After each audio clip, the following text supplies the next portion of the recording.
Started. Looks like we have a good crowd here tonight. So thanks to everybody for coming out to the Hudson Library. I'm Derek. I'm one of the reference librarians there. Here's a few little announcements before we introduce tonight's speaker. I have 3 programs via Zoom that you may be interested in. Monday, March 1st at 7 p.m., we have George Friedman, who's the author of a book called The Storm Before the Calm. Tuesday, March 2nd, 7 p.m., we have a veteran CIA agent. His name is Jack Devine, and he's the author of Spy Master's Prism, The Fight Against Russian Aggression. Then, a couple days later, on Tuesday, March 9th, we have at 7 p.m. Kermit Patterson, and he's written a book about fossil men, the quest for the oldest skeleton and the origins of humankind. So if you're interested in those programs, go to hudsonlibrary.org and you could sign up for those.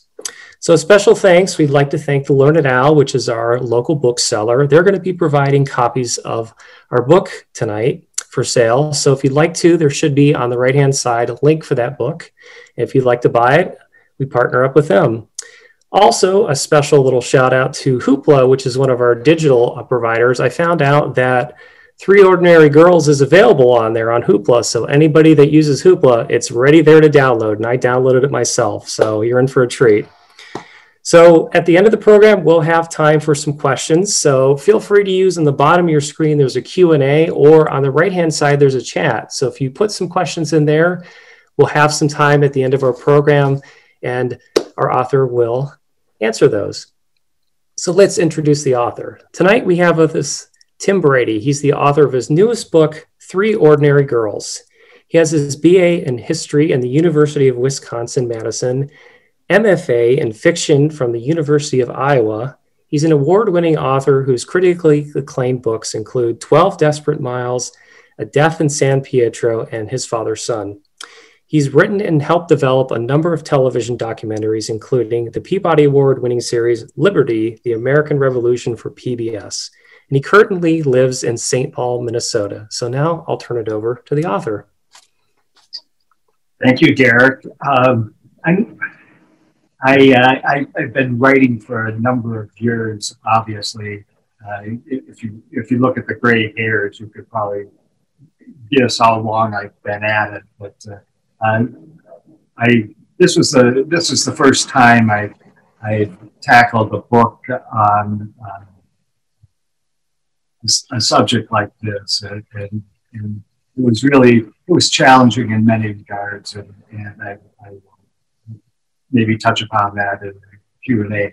But I'm going to begin by just describing the book itself for those who aren't aware of the story. And I don't think an American audience is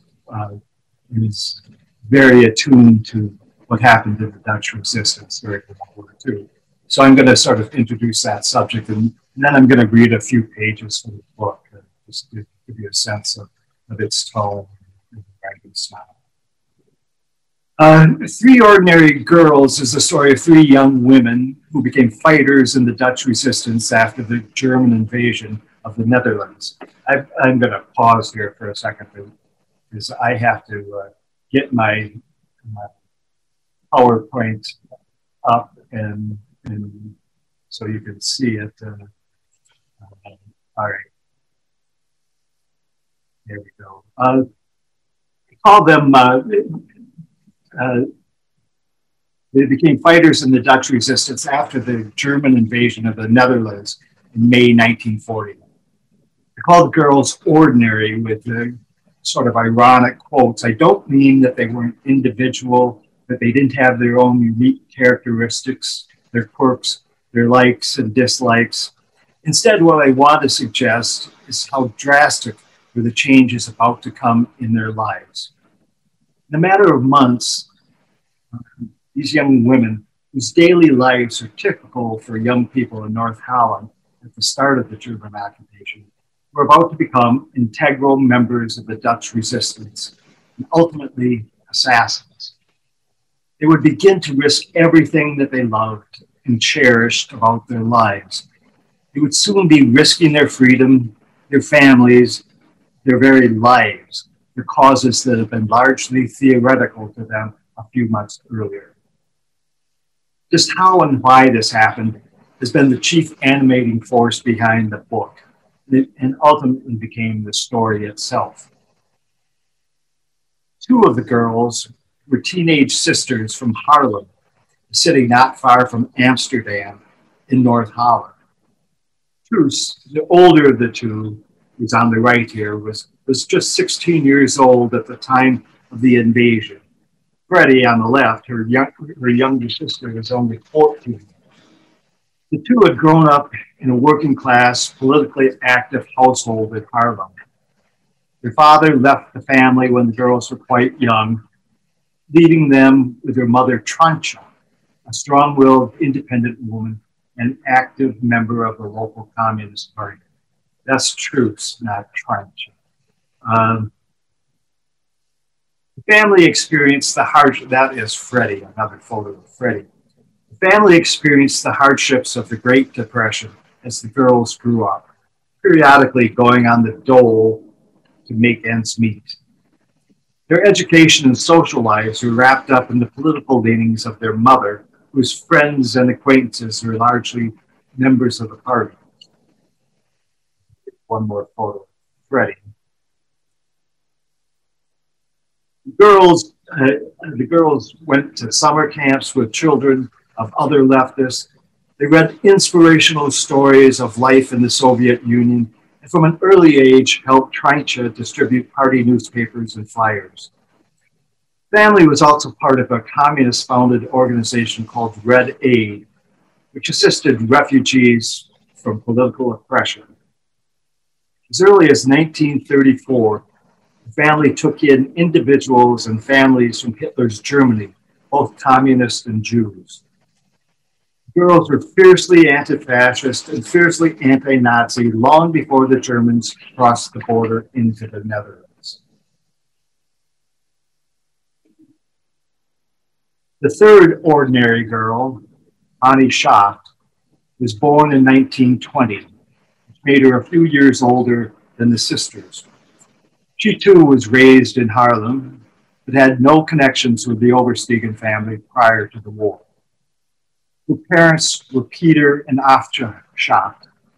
Peter was a teacher at an academy in the city, and like the Oversteegens, had a strong attraction to socialist politics. He wrote essays and articles for Dutch socialist newspapers. The Schafts had an older daughter, Annie, who died during the outbreak of diphtheria when Hani was just 5 years old. With the death of their oldest girl, the Schafts became extremely protective of Hani. Her friends and relatives recalled her being bundled in layer upon layer of clothing, even in mild weather, to protect her against chills. This is a photo of Hani in Haarlem. Note the windmill behind that actually still exists in Haarlem. Hani's most distinguishing feature was a flowing head of red hair. It made her conspicuous among her schoolmates, and she was both teased and admired for the mane. The red hair would distinguish her for all her days, even to the Nazis who would one day pursue her. Annie was a good student with a particular interest, like her father, in progressive history. When it came time to go off to college, she chose to attend the University of Amsterdam to study law. In Amsterdam, she met new friends and almost immediately began to feel a sense of freedom beyond her parents' helicoptering style. This is Hani in Amsterdam, just outside of Amsterdam, with her college friends. She soon moved into an apartment, helped found a club of politically like-minded female friends, including two Jewish girls who would quickly become among her closest acquaintances. She volunteered to collect donations for refugees from the Civil War in Spain. And when Germany invaded Poland in the fall of 1939, she sent Red Cross parcels to Polish soldiers captured by the invaders. When the Germans arrived in the Netherlands in 1940, the Dutch were ill prepared for the invasion. They had escaped the brutality of the First World War by declaring their neutrality early in the conflict. Germany bypassed the country on its way to Belgium and France, and the hope was that they would do so again in the Second War. That didn't happen. Just days after the Wehrmacht crossed the border, the country was theirs. The Queen and the cabinet of the Dutch Republic fled to London. The army surrendered, and in a final act of brutality, the Germans bombed the city of Rotterdam when the Dutch failed to sign terms of surrender quickly enough. This is Rotterdam before the bombing. Whoops. And this is Rotterdam after the bombing. The devastation of Rotterdam was the first indicator of what the air power of the German Air Force, Luftwaffe, could do to a modern European city in the war. The Germans quickly established an occupying government in the Netherlands, headed by a bland bureaucrat named Arthur Seyss-Inquart. The Nazis tried to put a friendly face on the occupation at the start, expressing the hope that their Dutch cousins would come to see the wisdom of fascist governance. Soon enough, however, the oppressions of the new regime were revealed, beginning, as it usually did with the Nazis, with restrictions on the Jewish population. Bans on Jews holding any public office became bans on Jews in restaurants, movie theaters, and public parks. A registry of Jews followed, and soon after, rough groups of native Dutch fascists began to bully and intimidate Jews in the streets. Inevitably, there was a murderous fight, and one of the fascists was killed in a melee. He was immediately turned into a martyr by the occupiers, who cordoned off the Jewish sector of Amsterdam, rounded up some 425 likely Jewish suspects, and sent them off to concentration camps. This treatment of its Jewish citizenry genuinely shocked the Dutch people, who had obviously known of the Gestapo treatment of Jews in German and Eastern Europe, but somehow assumed that they wouldn't be so murderous to Dutch Jews. To protest what was being done, communist laborers organized a strike in February 1941, which would have the distinction of being the only strike in a German-occupied country prompted by the treatment of Jews in all of Europe during World War II. The response of the Reich was predictable. Mass arrests, roundups to the camps, and executions followed. The uprising was quickly quelled, and the general populace returned to a deeply intimidated calm. For some, however, including the three ordinary girls, these actions prompted an altogether different response. It wasn't immediate. They didn't all at once decide to tuck pistols into their overcoats and go looking for SS officers. But in time, they would join a growing resistance. They would steal ID documents from the pockets of German newspaper soldiers. I'm going to show a few pictures of some of these activities. This is Truus and Hani out just going about some resistance business in Haarlem, wearing their disguises. Truus, they would often pose as a couple. Truus would put on a sort of a boy's clothing, and Hani would pretend to be her girlfriend, and they would ride together on a bicycle. And this is kind of a posed picture, but you get a sense of what their trips into the city, their spying trips, and their lookout trips into the city were like. And they would steal ID documents from the pockets of German soldiers. They would continue to distribute banned newspapers. They would bicycle around North Holland, spying on the construction of German batteries and missile sites. Anyone who's been to the Netherlands knows how important bicycles are to life there. And during the war, bicycles were at a premium.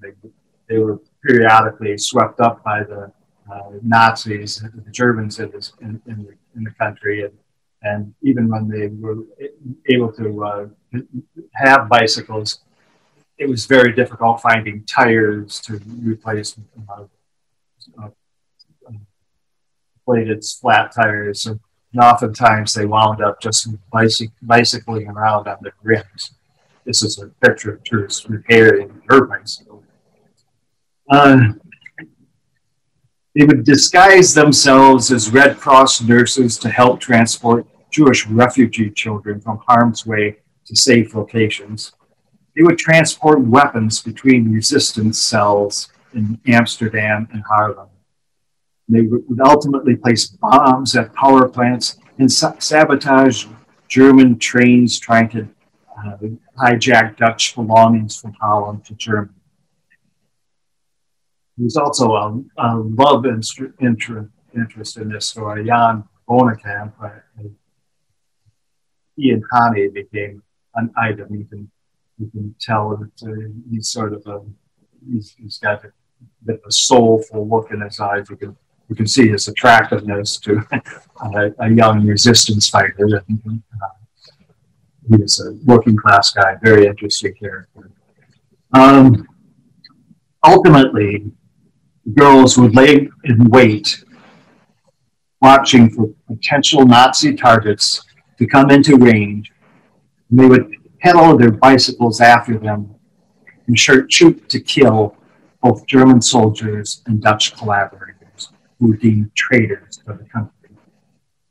Here's one of their victims. This last item is a distinction that should stand out. In Western Europe during World War II, hundreds of thousands of women participated in acts of resistance against Nazis on a daily basis. But the number of women, let alone teenagers, who actually picked up weapons and fired them at the enemy was just a fraction of a fraction. These girls were anything but ordinary. I'm going to put one more photo up. And then this was the Franz von der Veer, who was the head of the resistance cell in Haarlem that the girls were ultimately a part of. He's going to be the central figure, or one of the central figures in this, at a few pages from the book that I'm about to read. Like most sisters, Truus and Freddie did not always get along. Truus, as the older of the two, was more assertive and dictatorial, and felt she was entitled to boss Freddie around. Freddie, on the other hand, was eager to display her independence. Freddie had grown into a pretty young woman with soft curls in her hair, a dimpled chin, and a smile that was both mischievous and fetching. She moved with the lightness of a dancer and flitted about Haarlem like a sprite on her bicycle. Truus was more of a tomboy than her younger sister, particularly when she put her hair up under a cap to bite. Her mannerisms were like a guy. She would sit with her knees apart, taking more than her fair share of space on the couch, while Freddie's legs were always carefully crossed around Truus. The truth was that Freddie could be an annoying little sister, a bit of a tag-along and more than willing to let Truus take the lead when it suited her, the better to cover their decisions later. And Truus could be a bit of a bully with the casual arrogance of a big sister. Still, they worked well together and usually were of a similar mind, as they were when Franz von der Veer showed up at their front door. Tall and slim and wearing a fedora and long wool coat over jacket and tie, both could appreciate his movie star looks. It was Trencha their mother, who went to the door and at his nod. She knew who he was through party connections and immediately let him in. Meanwhile, Truce and Freddie were peeking through the sliding glass doors to the entryway, whispering and elbowing each other. They tried to be cool when their mother opened the doors and introduced him to their daughters. Franz was quite formal, taking off his hat and shaking first Truce's hand and then Freddie's. He introduced himself, and much to Truce's chagrin, she didn't want to see him déclassé, sat in the lumpiest chair in their living room. She and Freddie were surprised when their mother excused herself and left the girls alone with their guest. The reasons quickly became apparent when Franz announced the purpose of his visit. He was putting together a resistance group in Harlem and had heard from members of the party that Truce and Freddie were intrepid activists in the movement. What he had in mind was a lot more subversive, a lot more violent, and a lot more dangerous than anything they had been doing before. Their tasks would include acts of sabotage and the use of weapons. He mentioned the Russian partisans as an example of the sort of organization he had in mind. The first rule of the group would be that they could not breathe a word about what they were doing to anyone, not even to their mother. In the Soviet Union, women and girls had been fighting the Germans since the invasion began. The Huns typically underestimated women, and the last thing they expected was for young women to be fighters, which would make Truce and Freddie especially valuable to the Dutch cause. They might be called upon to blow up bridges and trains. They would have to learn how to use a pistol, throw grenades, and detonate bombs. As Franz lit a cigarette and fixed the girls with a sobering stare, he asked, "Do you think you could shoot someone?" It was an extraordinary question to put to two teenage girls. Then again, with Holland occupied by a foreign nation, the streets filled with black-shirted thugs, and helmeted Germans roaring around on motorcycles and sidecars, these were hardly ordinary times. Freddie was first to respond. "I've never done anything like that before," she blurted out, which was obvious. Truce was more circumspect, genuinely considering the question, as if she had been mulling over the possibility for a long time. In fact, both of the Oversteegen sisters had been reared on the fringes of radical political behavior. They had been part of their mother and father's political lifestyles from infancy onward. Truce thought about the day earlier that year when she and a friend, Audrey, were being followed. If she had had a weapon and they had been apprehended by the man in the shadows, what would she have done? Would she have been able to pull the trigger? Yes, she told Franz.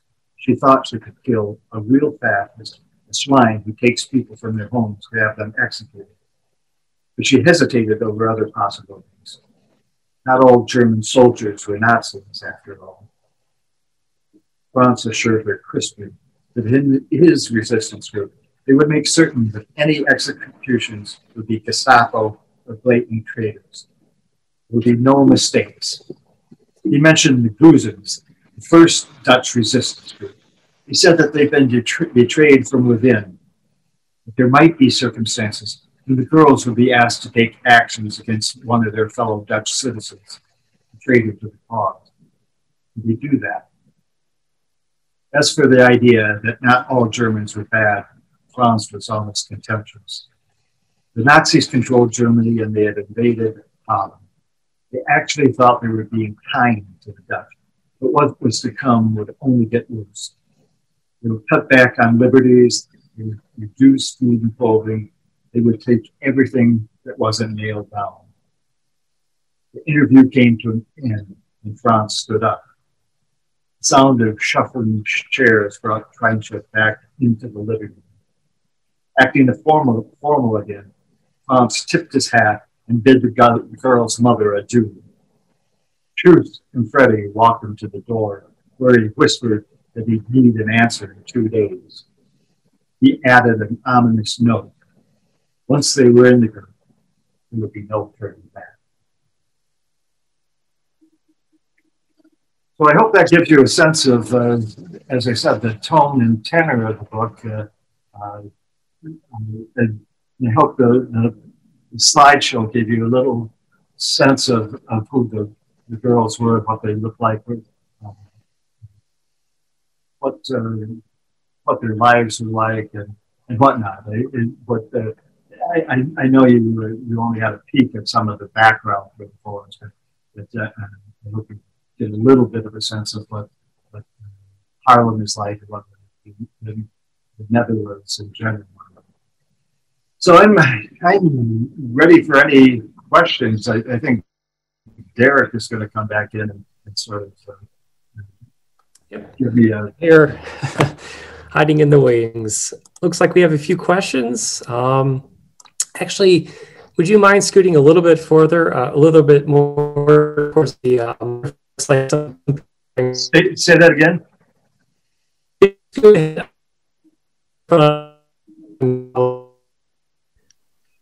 Yes, whoever the microphone is, just get closer to it. Okay. Did you? I hope you did. I hope you could hear when I was reading. And yeah, I think so. Now we're good. Okay. Well, we have some questions here, so we'll start off with the first one. I've heard this one before. Audrey Hepburn, did she have a part in the Dutch resistance? You know, she did, and she was in a different part of the Netherlands. She was, and I may not get this quite right, but I think she worked in a hospital for a time in Arnhem, which was was the site of one of the biggest battle of the war that took place in the Netherlands. I don't think she was there during that period of fighting.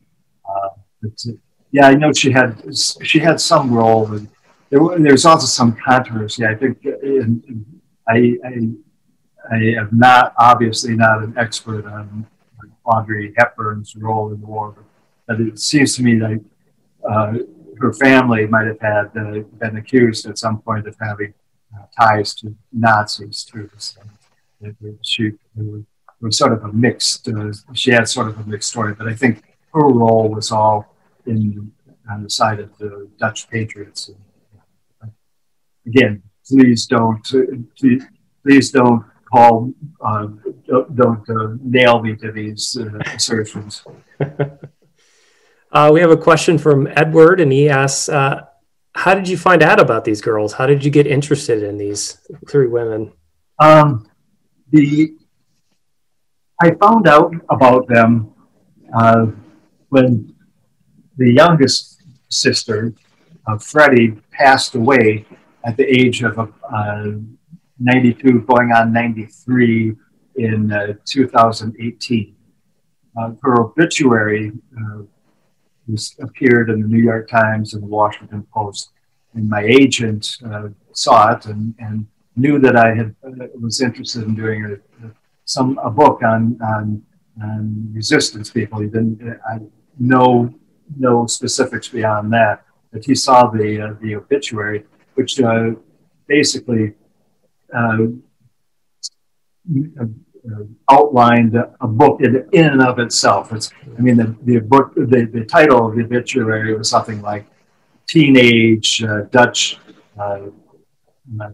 Resistance Fighter Dies at the Age of 93," and proceeded to tell about how she and her sister, who had died just a couple of years earlier, in 2016 or thereabouts,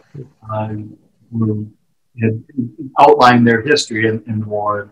And, you know, it was an immediate draw for me, because I just, knowing a little bit about resistance fighters and knowing how rare it was to find teenagers, let alone teenage girls, who would be involved in something so dangerous and so violent.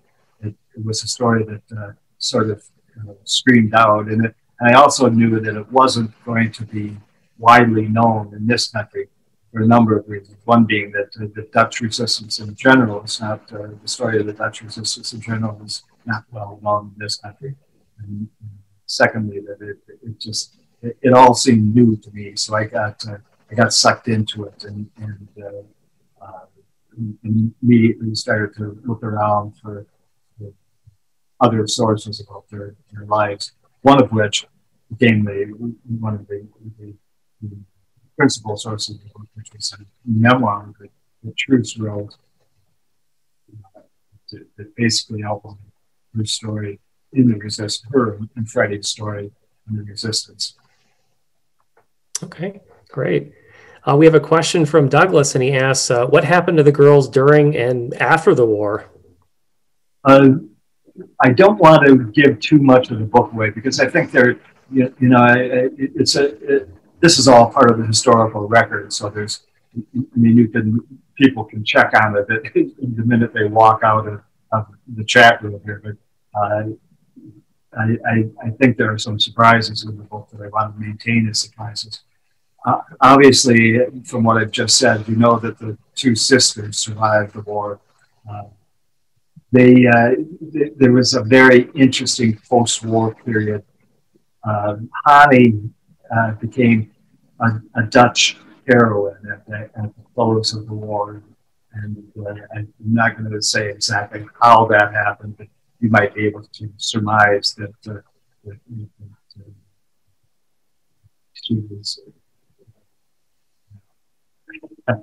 she didn't make it through the war. But, after the war, there was a period of appreciation for what the resistance did. But the political climate in Europe at the time, people remember, the Cold War commenced almost immediately after the close of World War II. And there were immediate questions, I shouldn't say immediate, but gradually deepening questions about the role of the Communist Party in the resistance and their association with the Communist Party sort of dampened their acclaim within the Netherlands and within the Dutch community because there were political considerations that people, the government and other civil forces did not want to give too much credit to the communists. So during the 50s, there was the story of the sisters and Hani were sort of sublimated to a general feeling that patriotism, that the Dutch response to the occupation was a general wide patriotism which should be seen as such. The fact that the many communists might have took the lead in the resistance movement was downplayed a little bit until the 1970s and into the 1980s and up to today. Now the sisters ultimately became quite well known and quite lauded within the Netherlands by the time of their passing. Carolyn asks, is there a significant Jewish population in Amsterdam during and before the Second World War? Well, the Jewish population in Amsterdam was the center of the Jewish population in the Netherlands as a whole. I'm going to get these numbers wrong, but I think there were about 125,000 Jews in Amsterdam at the start of the war. And one of the little known facts of the war is that the number of Dutch Jews that didn't make it through the war, who were killed in the Holocaust, was the highest percentage of Jews of any nation in Western Europe. And,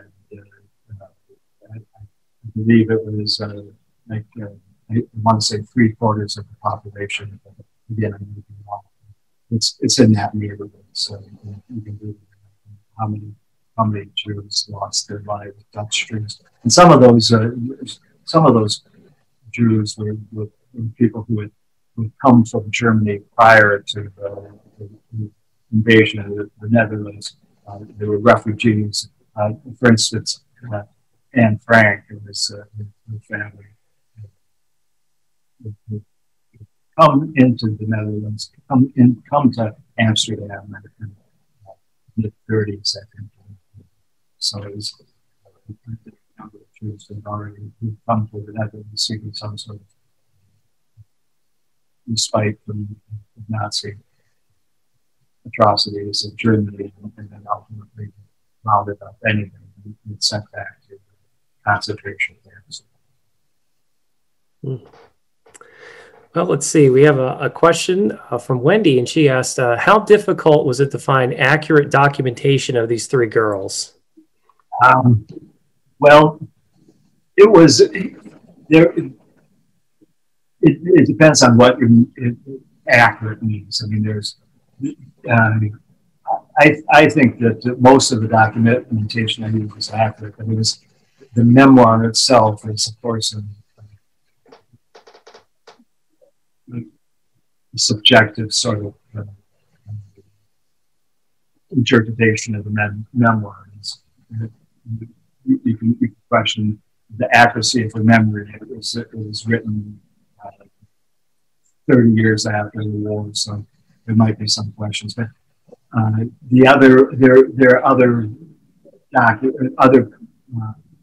resources I use. So a journalist named Tun Kors wrote a biography of Hani Shah, and he went out and interviewed people. He did his book in the mid-70s and was able to find a number of people who knew Hani and was able to get first-hand accounts from them, their stories. And there's been a lot of Dutch research on this. One of the books that I used as one of the principal resources was a book called Recht op Wraak, which forgive my Dutch, it's not very good. It means right to revenge, and it was a collection of a pair of journalists in Amsterdam, foreign, started to collect all the accounts that Dutch assassinations and killings done by the resistance during the war. And it was well into the hundreds, but they collected them and made this sort of compendium of accounts of those assassinations, first by people who first-hand witnesses and newspaper accounts.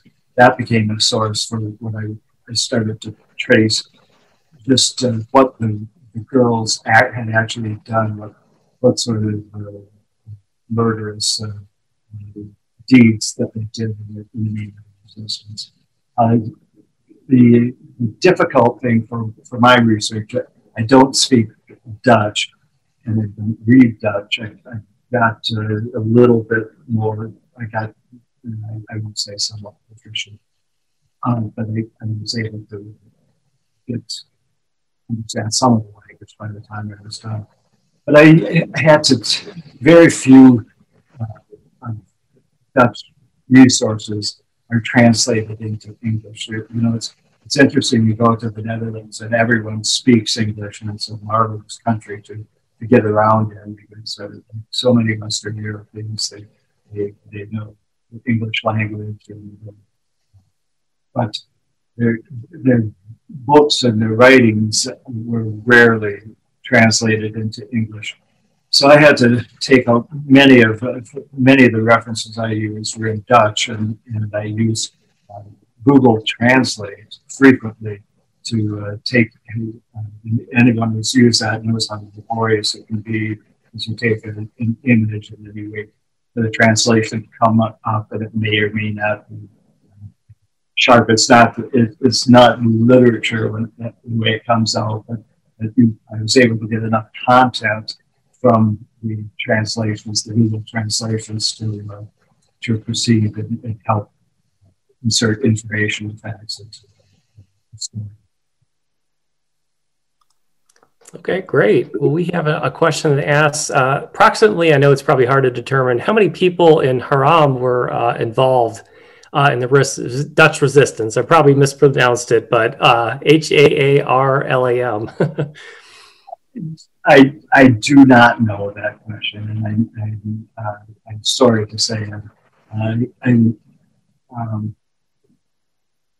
I in fact I will say that I didn't in this sector of in the cell that I was focusing on, the resistance cell that Connie and the sisters were in. There were no Jews involved in in Harlem itself. Uh, the Jewish population was quite small. Is there a memorial to any of the Dutch resistance fighters today? In fact, there is, and it's a very powerful place to visit. Just to the west of Harlem, there's a lovely town called Bloemendaal. It sits. Harlem it sits between the River Spar and the North Sea. The North Sea, I should say, shouldn't suggest Harlem is right on the North Sea. But Bloemendaal is between Harlem and the North Sea, and beyond it are these rolling, sandy, tufted dunes that kind of lead into the seaside, the North Seaside. During the course of the war, the Germans would take groups of resistance people and others who they wanted to get rid of. They would drive them out to the dunes and execute them. And, after the war, this was known about in sort of a quiet way by the Dutch. And it was whispered about, people would see this caravan of sedans driving out towards the dunes, and some claimed to even hear shots, the sound of gunfire. But at any rate, after the war, there was an effort to find out this immediately after the war. There was an effort to find out what happened to on these dunes. And the people went out and started to dig around. They found an undertaker in Harlem who had been employed by the Nazis to take bodies out there, and he ultimately pointed out one of the graves that he had dug.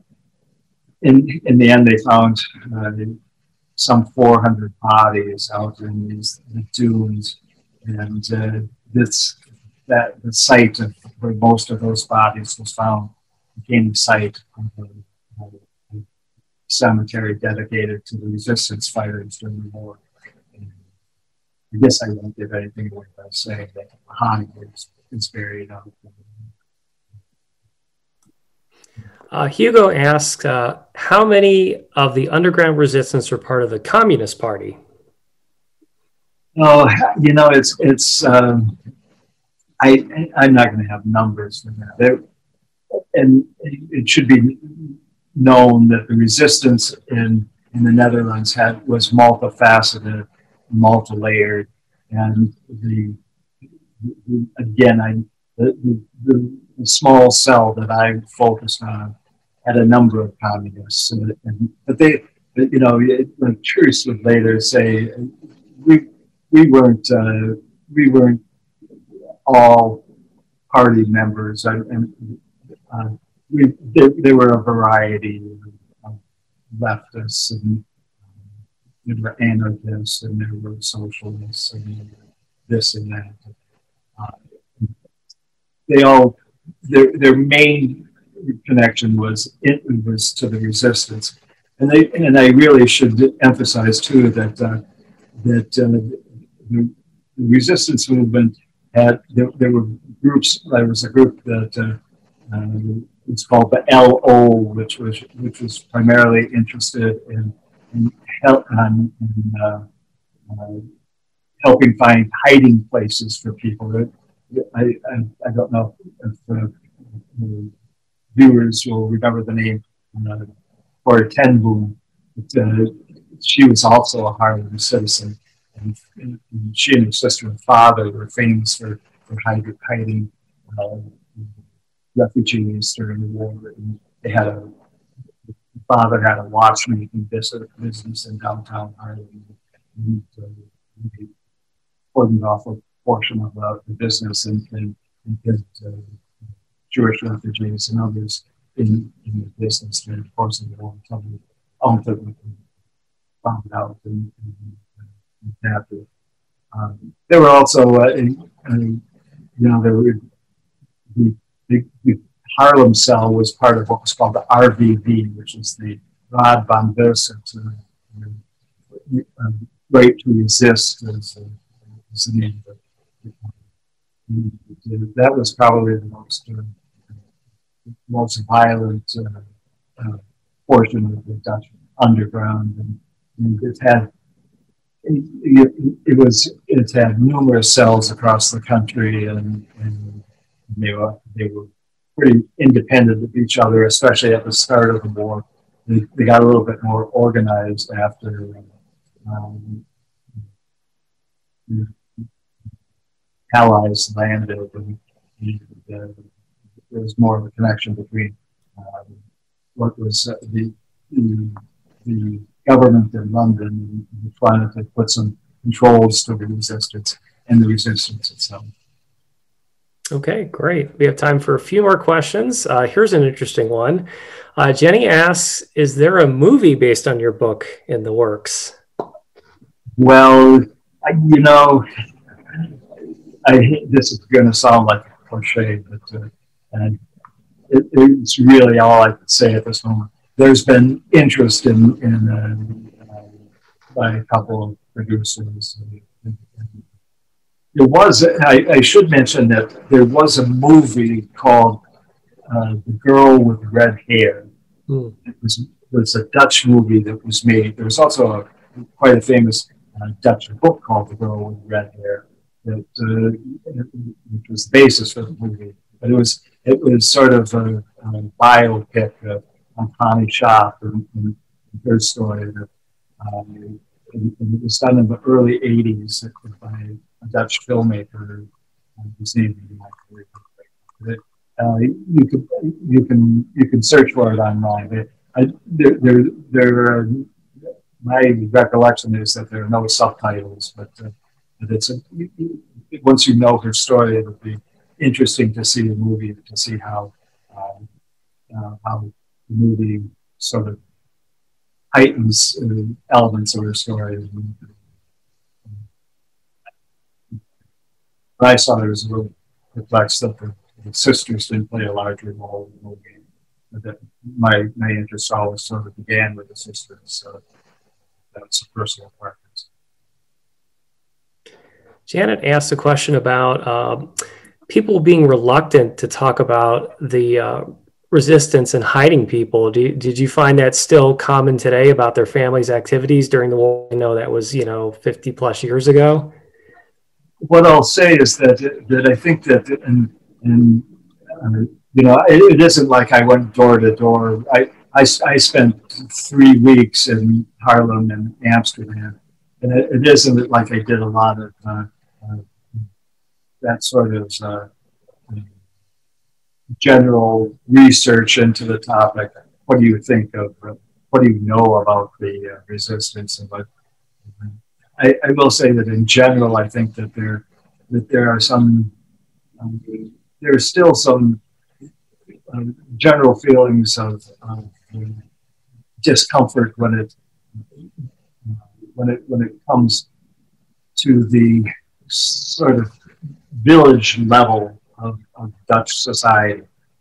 That when you think about the families that are still living and still thriving in like a community like Harlem, and you think some may have been on one side of the conflict and others on the other side, and you know, it's like all history. It doesn't always, it doesn't quite die. It's still out there. Okay, great. So our final question is from Amy, and she asks, what are you most proud of in regards to writing this book? Was there something really challenging, such as understanding the emotional elements of the girl, or just sharing their story in general?